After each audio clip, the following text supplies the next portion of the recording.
Hello, guys. How are you doing today? Happy Saturday to everyone. I will wait a bit until the people joins. And there is a really important topic I want to be talking today, and this is about purpose of life. This is about the direction you are taking, the active direction you are taking in your life. Are you taking the action needed in order to fulfill your dreams, to fulfill your long term, even the short term goals right now? That's the question that you should be asking yourself every single day. That's a question, in fact, that I'm asking myself every single day. And the only reason that I'm starting to get called for more festivals, invited for master classes, invited for playing solo with professional orchestras, invited to all of these kind of things, is because I have already a clear view and a clear direction of where I want to go, let's say. Because imagine that your plan is to go to New York, or to, yeah, let's put the example of New York. Imagine that you want to go to New York and you are in Portugal, to put you an example.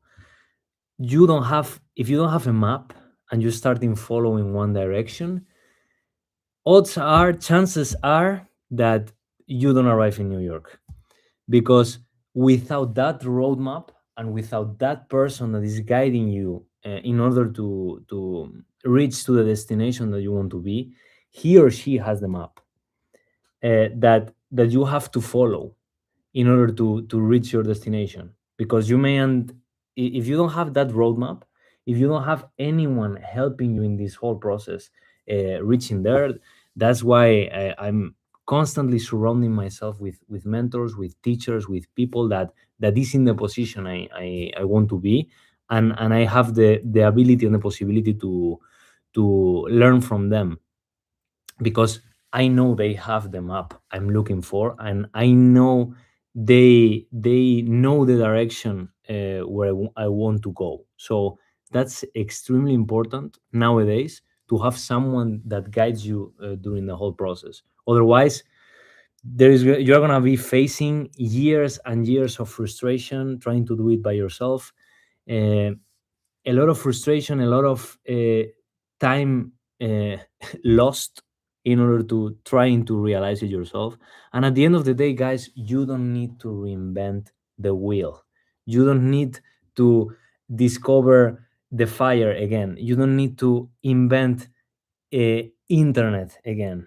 Everything is already invented. Everything is already there. There is people already that walked the same path that you guys want to walk.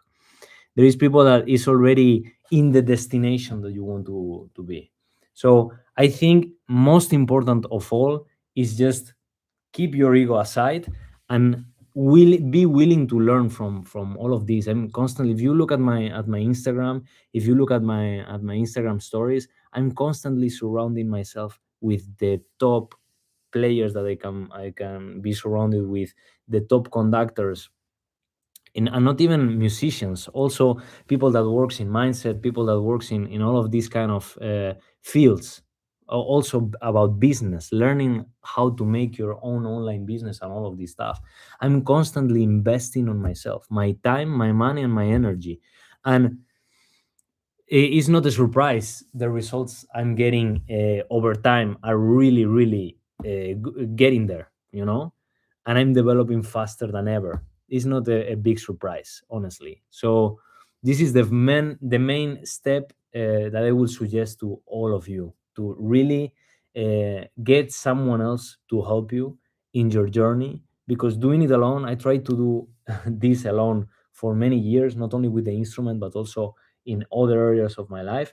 And trust me, frustration is really there.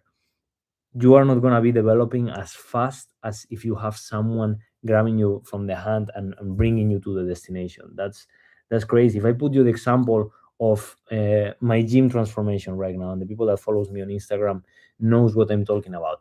I was for 5 years going to the gym every week, trying to change my body, trying to have a better physique. But suddenly I decided, okay, no, I'm gonna do this alone. There are thousands of chest routines, back routines, leg routines online. I'm gonna discover this by myself, and I'm gonna try to do everything myself. What happened? 4.5, 5 years later, still not a great physique. What a coincidence! Now that I'm with my personal trainer from January, the changes that I'm seeing in my physique and in my body, whenever I'm taking my shirt out to have a shower and everything, are insane. And why? Because I managed to be helped by someone. I took my ego aside, and I was willing to learn from the best. And this is what I did also with music. Essentially, in music, I'm constantly trying to be surrounded by great trombone players, by great musicians. In this summer in Taiwan, I had the great privilege to play close to one of my trombone heroes, Joe Alessi, which is one of the top of the game, together with other players that I was sharing my time with during these last years. I try to go to always every masterclass, every congress, every opportunity, every event that I had the opportunity to learn from the best players. And that's why I can say right now I'm in a privileged position as principal trombonist of an orchestra, because I had to do all of this learning. I had to take my ego aside for many years in order to be willing to learn from the best. And this is actually the secret of success. You don't you think, guys, that I didn't invest any euro in my education? I didn't put any hours of practice in or studying with anyone, and did this way of playing that I have, these results that I'm having, they came just automatically? Not at all, guys, not at all. This was years and years of learning, investing in myself, and really being willing to be helped from other people, let's say. That's the only way, I think, right now, especially with the huge competition that is right now, the new generations. I have students from 12 years old until 70 years old, and my younger students, they really are rocking in the next level. I have this 12-year-old trombone student from Santander, Spain, which is playing the same level probably as a first bachelor student. Is completely crazy. I cannot imagine when he's 15, 16, in which position, in which level is he's gonna be. Like, insane, insane. Another one of 17 years old that just um yeah, that is gonna, I think, it's not 100% confirmed yet, but it's gonna move here to Helsinki to study, which is also a great beast, so young generations are gonna kill the my generation. When I was 12, or when I was 17, like this kid, I didn't I wasn't able to play like the great quality they play right now, so this is all about direction. Are you taking the steps every single day in order to make your dreams come true? Are you moving to the right destination? Or because of your ego, because of you, nah, I already know everything, feeling, you are not willing to learn from someone that is in a much higher position than you? Because even, guys, nowadays, with my level, with my um, in my position, I don't know many people that invests more in mentors, in teachers, trombone teachers, mindset mentors, business mentors. I have no idea of how many people in my same position, with already a principal trombone position fixed in an orchestra, is doing these kind of things. Also, at the same time, I don't know many people in my position with this kind of results and just going going forward, willing to develop, willing to get better every day, willing to help their people much more every day, you know. So it's important. At the end, I was talking about it with a one-on-one student earlier this morning in a lesson. Every time, if you really want to reach a better destination than the one that you have right now, you have to follow, you have to look up to the people that is really killing in the game, and really try to imitate them in every single way. What is their routine, what is their mindset?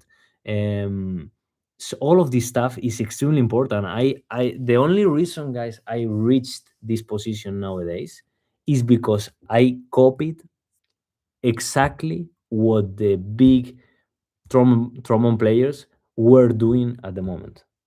I was always uh, willing to learn from people that is in a higher position than me. I know probably most of you are not in that same position, but I really believe, even though you have a great position in an orchestra or whatever, that you should be always with the student shoes. You shouldn't go out of that boat, basically. So that's first of all my opinion. I will be replying to the questions. I saw many questions already here in the chat. I fulfilled my dream and bought my trombone. Send greetings to Brazil. Greetings to Brazil, man. Hola, master. Hello. Do you have any exercises or recommendations how to play with more air? Because I'm tired very fast when I play because I play on my lips too much. Yes, Evac. I think I was actually talking about it with a student this morning, that every time he plays, he feels really, really tired in the lips, and it's because he doesn't relay so much on the air. Think about the embouchure. The less air you use, the more strength here it requires. So your stamina and your endurance is really, really sacrificed. I suggest these kind of exercises with flatter tongue, and yes, with flatter tongue and a lot of this kind of air, warm air, in order to overblow and to uh, insert, let's say, more airflow into the instrument.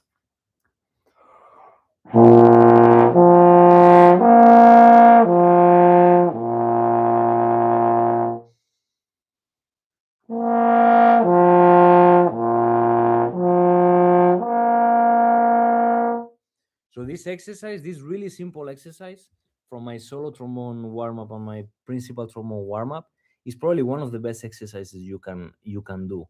Why do I use the flatter tongue, and why is that important for me?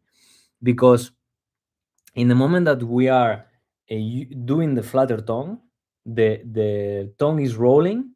So if that doesn't happen, means that we are not blowing enough air.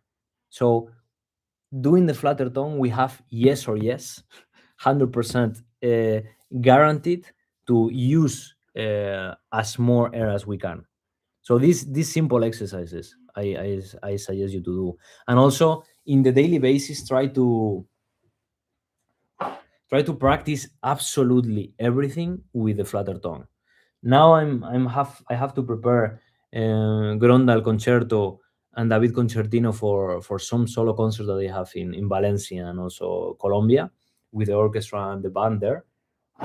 And literally, I'm practicing Grondal in this speed, like extremely slow, and always with flatter and glissando. Even Grondal concerto is a concerto they have been playing for many years. I think I started playing that concerto 8 years ago, probably. I'm 27 right now, so probably, yes, with 19, 20, something like that, I was starting practicing it. And even though these two concertos, I know them really good, I continue working on them exactly in this way, as slow as possible, always with flutter and glissando, in order to maximize the airflow. And because at the end of the day, when you take out the flatter tongue is gonna sound really easy, and with a better sound than before.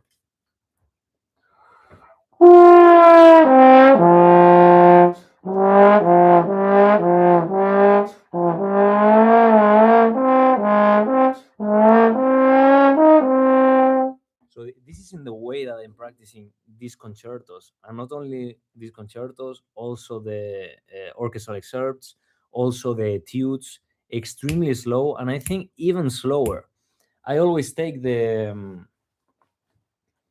speaker with the phone. I put the recording of piano accompaniment of the Grondal, and I always choose the speed to be 0.8, 0.7, something like that. Always in this kind of speed, not in the general, not in the normal speed. So let's say Grondal is here. So you see, this is a bit fast. I try to put it as slow as I can, because if slow is going correctly, then faster is really easy to implement it and really easy to do it.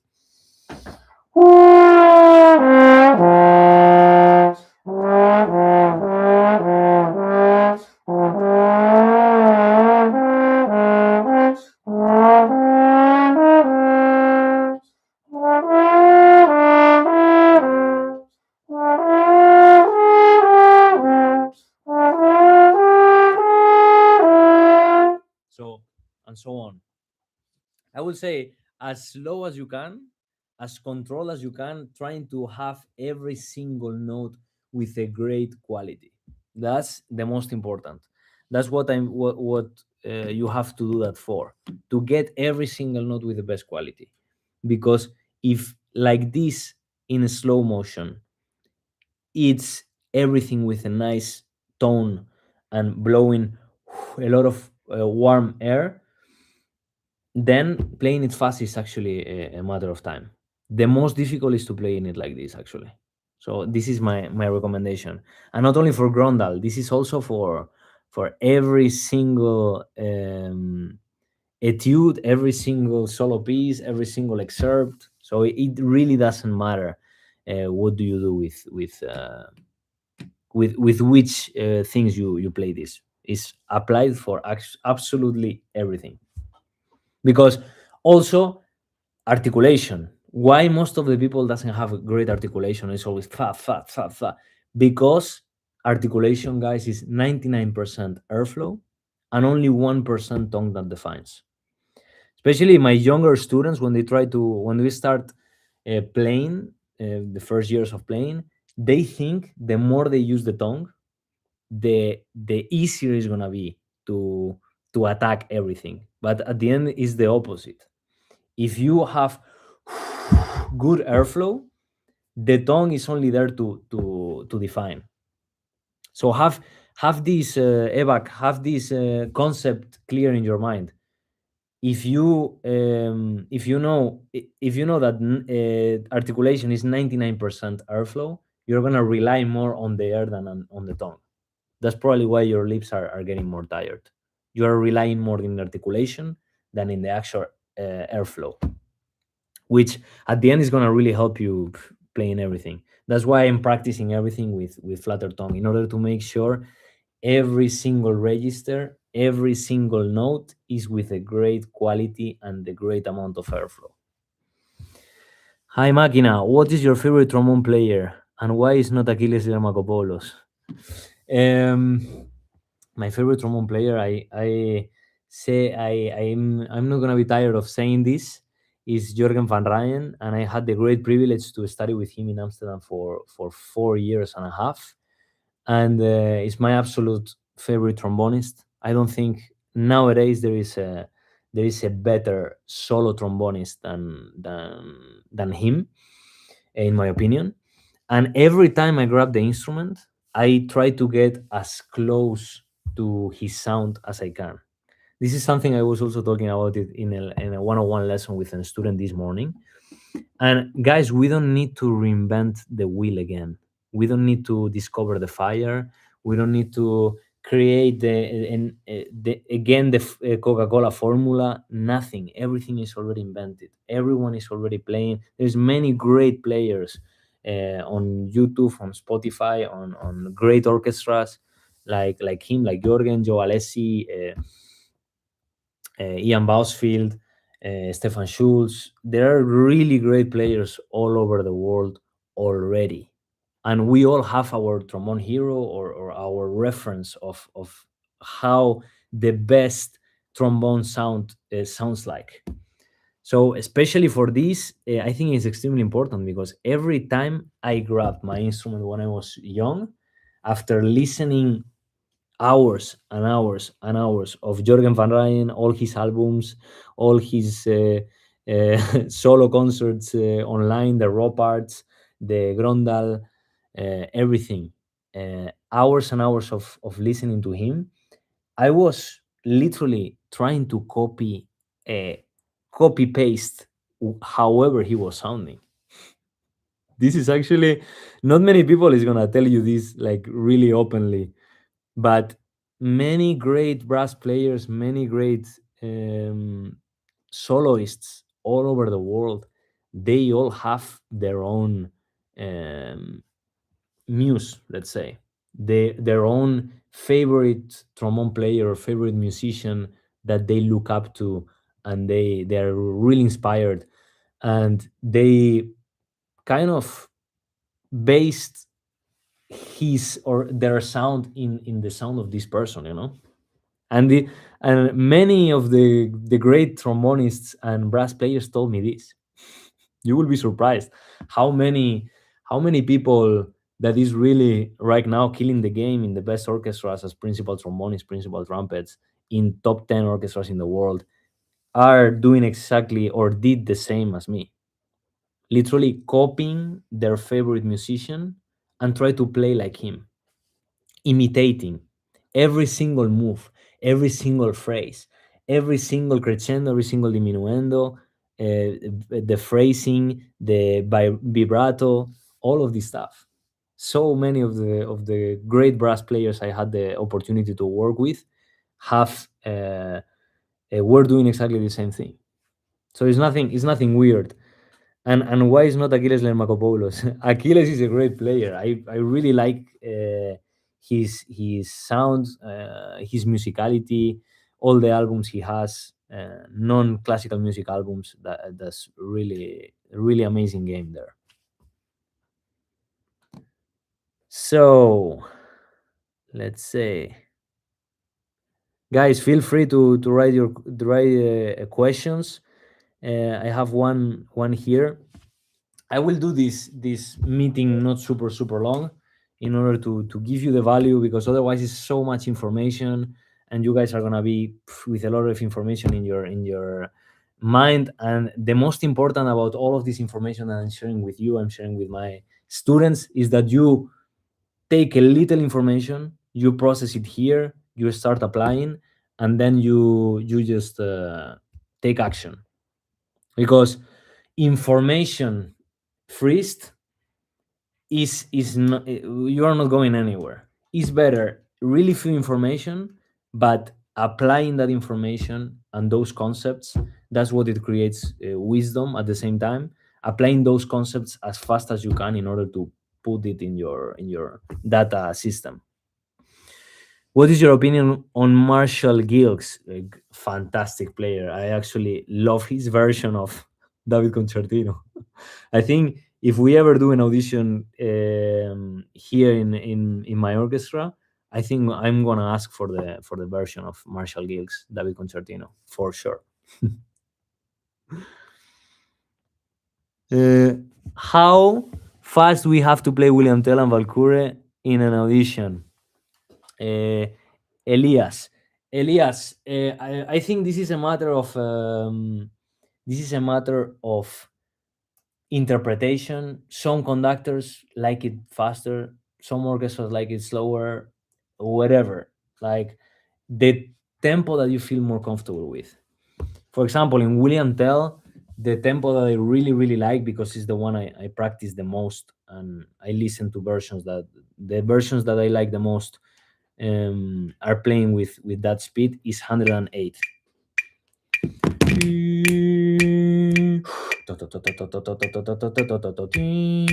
1, 2, 3. So it really really depends on you. There's some people that likes it faster, some people that like it slower. If you go to an audition, and the same with Valkyrie, the there are orchestras that they like it faster, slower.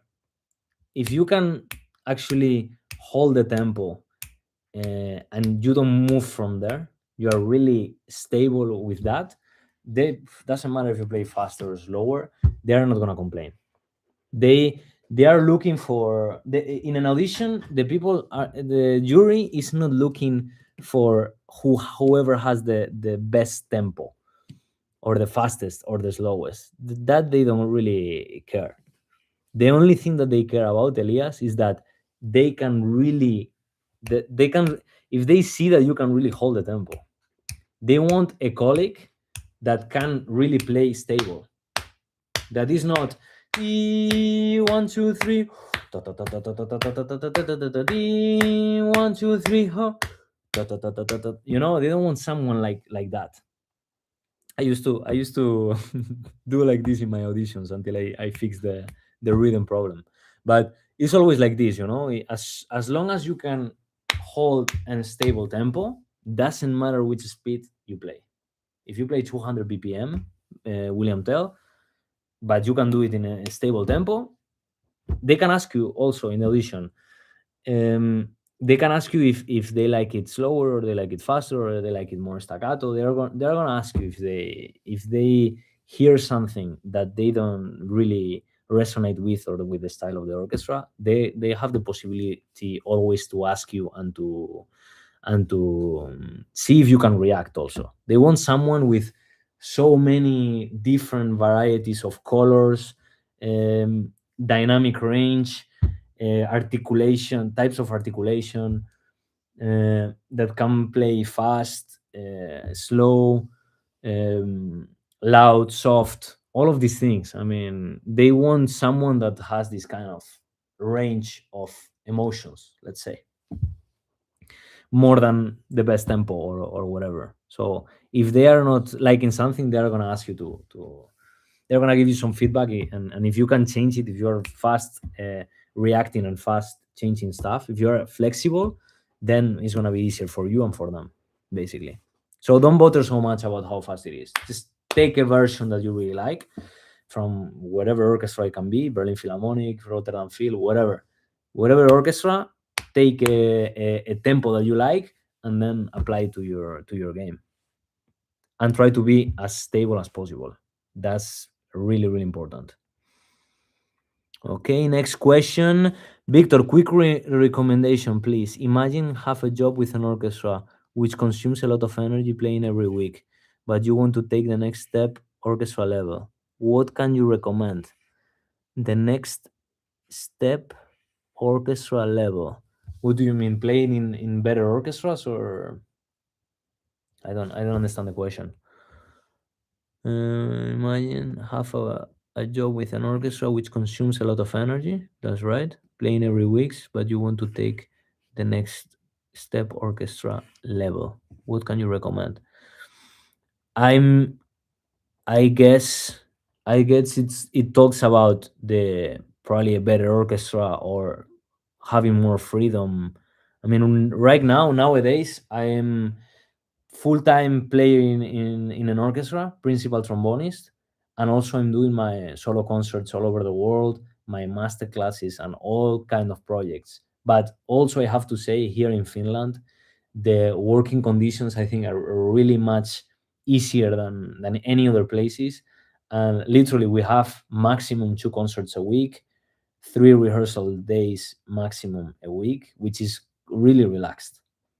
Probably from a week of 7 days, we have 2 days of rehearsal and maximum 2 days of concert, let's say.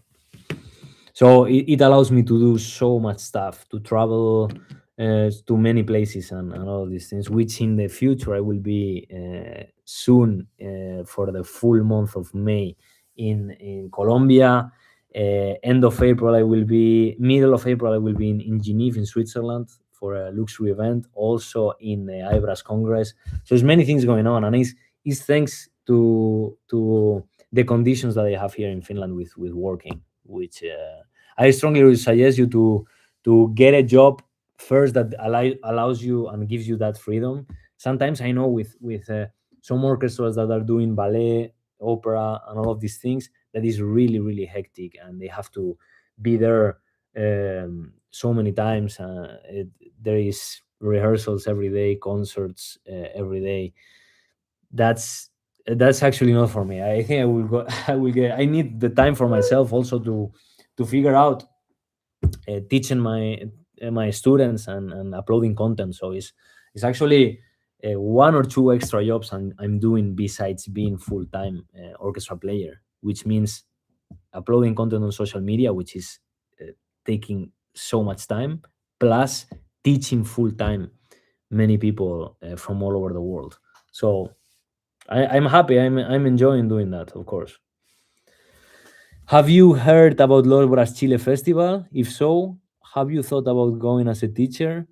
Maximolio, that will be actually a dream come true. I just confirmed 2 days ago Trombonanza Festival in Argentina, in Santa Fe, which will be end of July, beginning of August of 2026. So this summer, I'm really looking forward. Also in May, I'm gonna be full month in Colombia. If I hear some invitations from Lobras Chile Festival, of course I will be extremely happy to be there and give the value to all the students, because at the end of the day, I'm you see it's 4:30 on a Saturday afternoon in Helsinki, sunny, instead of being having a walk or spending time with my girlfriend or whatever. I'm deciding to be here, guys, to give you the best value in order to help you. This is what I love the most in this world. So if I can do it, Maxi Molio, if I can do it face to face with the people there in Chile, that's a dream come true, honestly. Eric de la Garza, ¿qué pasa, hermano? How do you have clarity in articulation without articulating too hard or articulating too soft in the single tongue? Yes, this is actually like the first question I replied to, and it's basically airflow. It all with articulation. It goes with the airflow. Articulation is 99% airflow, 1% tongue that defines the note. Let's say if your articulation is probably too hard, it's probably because you are using 50% airflow, 50% tongue, which leads to something like this. That sounds aggressive. That sounds hard, but that doesn't sound really nice. But instead, if you take a nice big breath and you keep the airflow going on,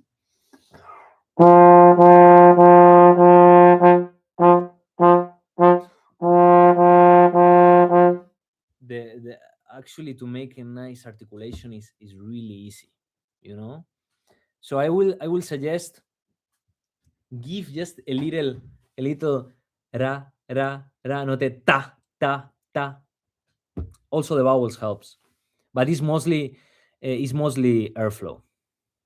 Most of the problems that comes with articulation is not enough airflow, or the position of the tongue too close to the too aggressive. Just put the tongue behind your teeth and really really with a tiny soft tongue, ra ra ra, instead of ta ta ta ta. That can help for everything, not only for articulation, because the tongue is mostly there in order to disturb, basically, especially for the players that are starting. My youngest students, I literally ask them the first 20, 30 minutes, which, for example, Joe Alessi does, Jorgen does. A lot of great players do this kind of thing of not using tongue in the first. Stefan Schulz does also, not using tongue in the first 20, 30 minutes of the practice session, in order to not disturb the airflow, and really keep everything going as easy, as simple, as clear as possible. At the end of the day, guys, this is extremely simple. This is an instrument that is, look at this. It's just a mouthpiece and slide and a bell. It's not so difficult. The only people that makes this thing difficult, trying to fight with it, creating tension and squeezing your body in order to reach the high notes, tensing the throat. That that's not the way. If you treat this nicely, then the instrument is going to respond to you in a nice way. The problem that I see mostly, and it happened to me when I was a student, of course, is that I try to fight with the instrument instead of making it my friend. Let's say I try to compensate with tension and with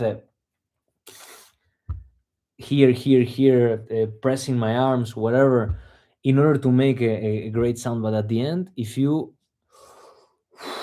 take a nice big breath, you are relaxed with a nice position, everything is possible. Even the what mostly the people struggles with, which is high notes, trilling, and all of this stuff. If you are really, really, really relaxed, keeping tension in the places that you need to put tension, which means lip corners, and then the speed of the air really in one point, directionated in one point.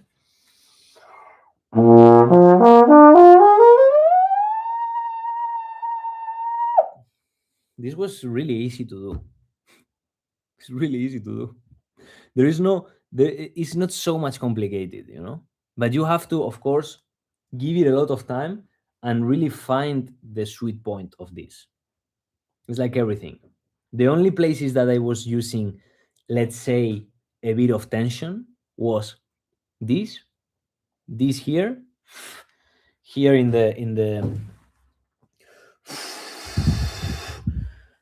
order to give that support, and then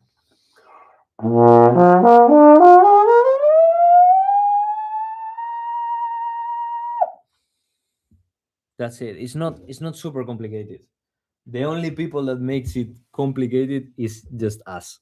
So, hi, are you familiar with the song Word Up? Never heard about that song, man. Luis Sousa, yes, best orchestras. Yes, I mean, if you want to apply to the best orchestras, I strongly suggest you uh, to receive lessons from people that is already in best orchestras. They can tell you even more than I do. I was only academist for 2 years of the Berlin Philharmonic, and played with concertgebouw orchestra, but I'm not in a top, let's say, world orchestra from the top 10 or something. So there is many people, there are many players in great orchestra that can really tell you how to do that. Honestly, my goal, for example, Luis, is not being in a top orchestra, because of, first of all, the pressure that you feel being there. I mean, imagine every concert recorded, the whole world is going to see that concert. So the level of pressure is extremely high. And also, it's not a lifestyle that I'm looking for my life. I'm looking for something more, with more freedom, a bit like what this orchestra is giving me. One concert per week, two concerts maximum per week, not so many rehearsals. So it's actually depends on what you want. If you want to be in the top, just go study with the top players, honestly. I did that, but since I was for 2 years playing in Berlin Philharmonic, honestly I don't want to be in an orchestra from the top 10. It's too much pressure. And when you manage doing that, which I'm sure is gonna be sooner than later, because I know how you play and you play amazing. You're gonna see it by yourself. At the end of the day, we all find and look for different stuff. So basically, uh, this is not the life I'm looking for example. How many years have you been playing the trombone? Since 9 years old. Now I'm 27, so 18 years old, if my maths are correctly.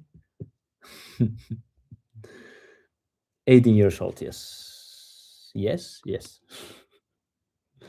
It's too late to start um, trombone at 18 years old? No, not at all. I think Christian Lindbergh started quite young also, like 17, 18, something like that. So, George, there is there is never there is always a good moment to start. Aitor says, hi there, hermano. Hello from Central Asia. Res, hello from Helsinki.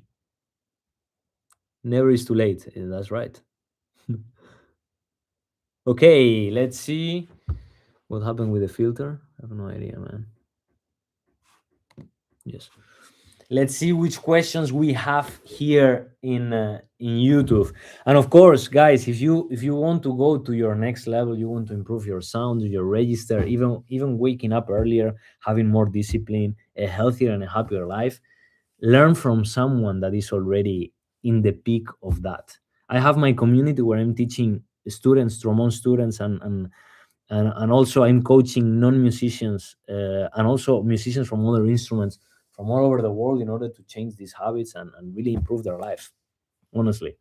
So don't get the possibility. I mean, I give you guys the possibility of having my phone number where you can ask me anything. There are so many models where you can learn high register, trills, all of the stuff that you are struggling with. Leave, guys, your ego aside, and don't make the same mistake as I did when I was a student, thinking, no, I already know everything, I don't need any help. I lost years and it was so frustrating, trust me. Hi, I'm about to do warm up and randomly so that you are live stream. Thanks you for everything and have a good day. Thank you for everything, man. Wish you an amazing day. How should I practice to keep my mouth from moving when tonguing while playing the trombone? Yes, you have to make sure if your mouth is moving, it's because this is not stable enough. Uh, this is not stable enough, probably. I have many students, and me myself, when I was starting to play, I this was really not fixed. And what happens when this is not fixed? That the whole system, I cannot make a stable tone.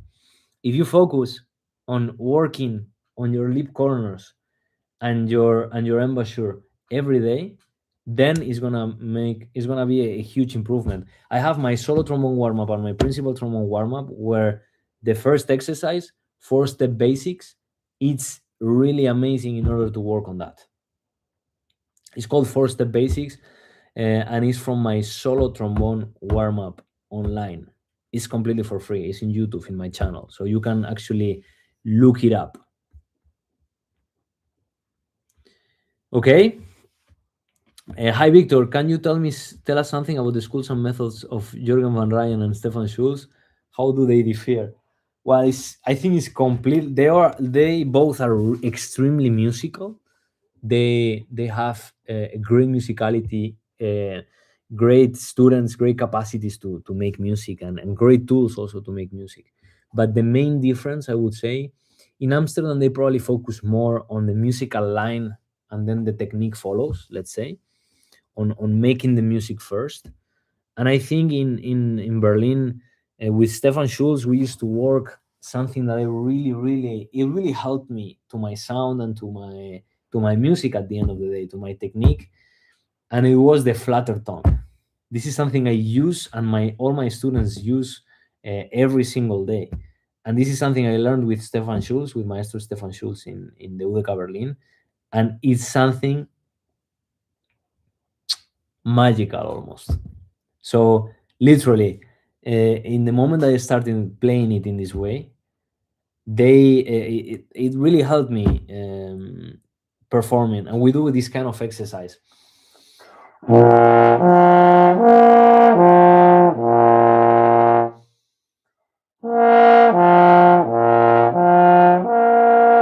which really helps to open up the instrument, the registers, and the sound is much better after a session of doing only these kind of exercises, which I show in my principal trombone warm up and the solo trombone warm up also.